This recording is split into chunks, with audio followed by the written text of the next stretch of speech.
Hey friends, Stu Cameron here, CEO and Superintendent for Wesley Mission. Wonderful to be able to spend time with you again today. It's week 8 of lockdown here in Sydney, and my dietary habits and exercise habits over the last 8 weeks have taken a bit of a battering, and my weight and my general fitness as a result is not what it should be. True confession.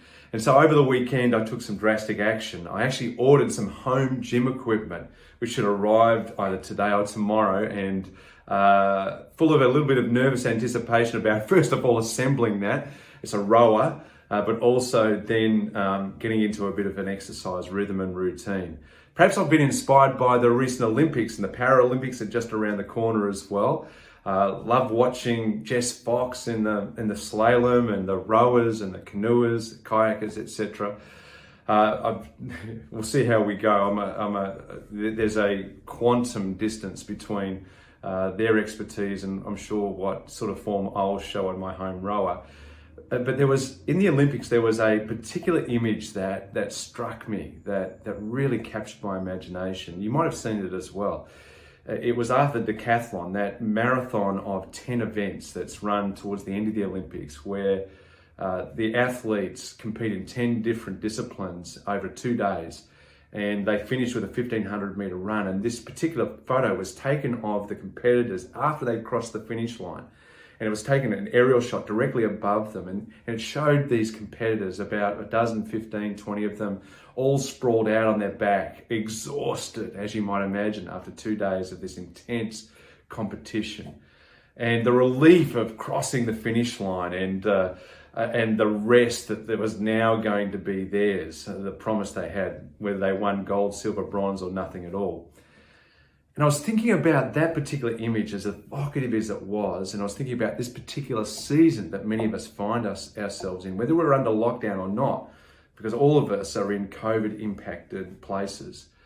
And it feels like a season where there's no finish line. There's no end in sight. And so rather than crossing a finish line and saying, oh, it's over, we seem to run and run and run, or row and row and row, and we're increasingly becoming tired and exhausted emotionally, physically, spiritually. Seems a strange thing to say, particularly for those of us who are in lockdown, but I think you might be able to relate to me that these days are exhausting days. And these days, which are such exhausting days, it makes finish lines really, really important. And if we can't see necessarily a finish line in terms of this COVID pandemic, we can create our own finish lines that enable us to get the rest that we need. And rest is so vitally important to those of us as we seek to be fully human. You see, rest is woven into the very fabric of creation. We go back to the Genesis story. We see that when God creates all things, this wonderful poetic form that we have, the creation story of God creating the land and the sea, the earth and the sky, the animal life, plant life. And then on the 6th day, he creates humankind in his image, male and female, he creates them. We read in Genesis 1 verse 27. And then in Genesis chapter 2, on the 6th day, we read that God creates human beings on the 6th day. Then on the 7th day, God rests from all his work. And that's really, really, really important, because when you reflect on it, Adam and Eve, who were created on the 6th day, their first full day in creation was a day of rest. And so it is that woven into the very fabric of creation is this rhythm of rest and work. But we were created, and our first experience of God's creation should be one of rest. You see, in our culture, in our can-do activist culture, we work for our rest, but in God's creation order, we work from our rest. Adam and Eve rested before they worked. And so too should we. Rest is woven into the fabric of creation. And so Sabbath rest, Sabbath actually is the Hebrew word for rest, is an important, absolutely vitally important rhythm that we must maintain in this time. And Sabbath is not just a list of rules and regulations about what you do for for one day out of 7 every week. Sabbath is a rhythm that God invites us into, a life-giving rhythm of rest. And so I have some really practical suggestions for you as I've been reflecting on how do I make sure that I rest well in this exhausting season. Can I encourage you to have 3 different finish lines? A daily finish line, a weekly finish line, and a seasonal finish line. Let me explain. A daily finish line. So for me, we're here in Roseville, in lockdown on the North Shore of Sydney, and towards the end of each day, I can just spend all my time in my home office, gravitating between the home office and the kitchen pantry, which is a bit of a deadly sort of walk.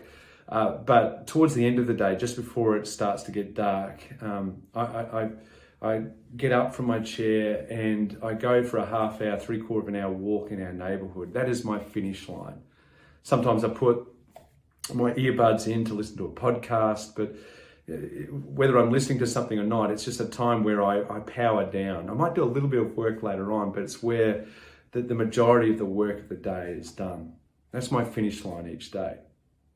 Each week on Saturday morning, I really look forward to this. Sue less so, but we still get delivered to us 2 Saturday papers, the Sydney Morning Herald, the Weekend Australian. And I love Saturday mornings because I get to, over 2 or 3 hours, just work my way through the paper, spreading bits out all around the kitchen, around other parts of the house. And that's my weekly finish line. I love Saturday mornings and the opportunity just to waste time, if you like, reading of the news of the week. That's my weekly finish line. What would be your weekly finish line? What would be your daily finish line? And then a seasonal finish line. I had a mentor and friend, a great mentor and friend, Keith Farmer, who said every 6 weeks or so, we should have something that pulls us forward, particularly those of us like me who are in ministry, where there's no sort of clocking on 9 to 5, but something that pulls us forward, that we look forward to and anticipate. Now that's really hard in lockdown season. But every 6 weeks, it might be every 3 months, what's something you look forward to?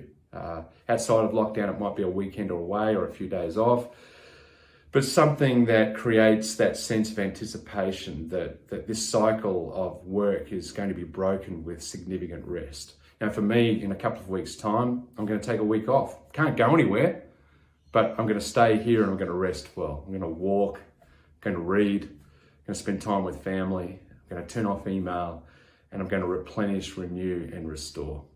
So what are your finish lines? Daily, weekly, this season. And remember God's promise to all of us that through Jesus, that when we're feeling heavy laden, when we're feeling burdened, the weight of the world resting on our shoulders, when we come to Jesus, He'll give us rest. Come to me, all you who are weary and heavy laden, He says, and I will give you rest. Take my yoke upon you, and I will give you rest for your souls. My load is easy, my load is light. So can I encourage you this day to ensure that you have the rhythm of rest established in these strange days that makes us fully human, and remind you that no matter what burdens you are carrying, there is someone who will carry them with you and for you. His name is Jesus. And we would love to pray with you and for you if there are particular burdens that you're carrying, that we can stand alongside you and encourage you and cheer you on.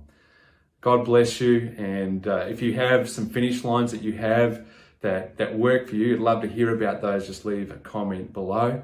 Otherwise, Rick and I will be sharing with you again next week. It's such a privilege to be able to